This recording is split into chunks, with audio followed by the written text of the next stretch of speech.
KD doing KD things again. You know, I mean, what was the stat that they put on the broadcast that who was it? Him, MJ, and Kobe, and Book are the guys who MJ has 6, the rest have 3. Most 40-point games in Utah against the Jazz all time. See, now That's this amazing. explains why Utah didn't want to give up tonight. They're sick and tired of Book and KD coming into their house and dropping 40 on them. Oops. Yeah, apparently. Yeah, I mean, he was great. Like, and the 39, 10, and 8 doesn't even tell the whole story because he had the 2 steals, he had the 2 blocks, one of which was at the end of regulation on Lauri Markkanen. Great defense.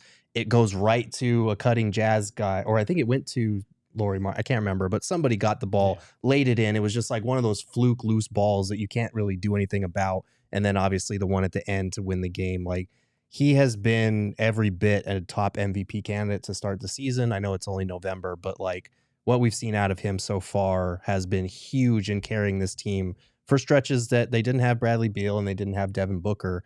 And now that he and Book are back, like, he is being able to be optimized and not face as much defensive pressure and have those outlets. So he's been phenomenal to start the season. The turnovers are still a thing. He had 7 of them tonight. Yeah, that was rough. But it's hard to complain too much with the way I feel like those were through the first 3 quarters, and then from there he was really good at picking those doubles apart. A lot.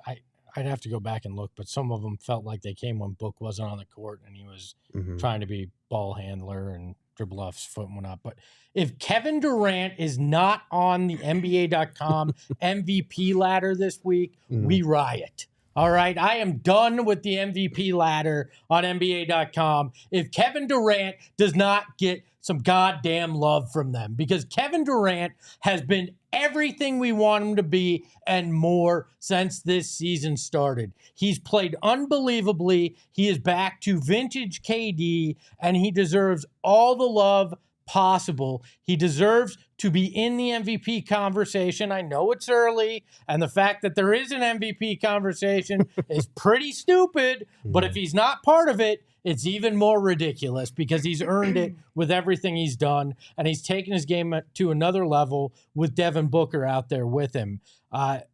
This guy has been worth everything that they made the move for. I know it took a lot to get him here, but if this is the KD that you see come April, May, and June, this team is in for a fun run. Probably a lot of games like this, but a fun run nonetheless with Kevin Durant doing Kevin Durant things. So our official stance is the MVP conversation at this point is stupid, but we want our guy part of it. Yes. Okay. Yeah. All right. Hey, if you're just want to make sure. I just want to make you sure. may as well put him in there.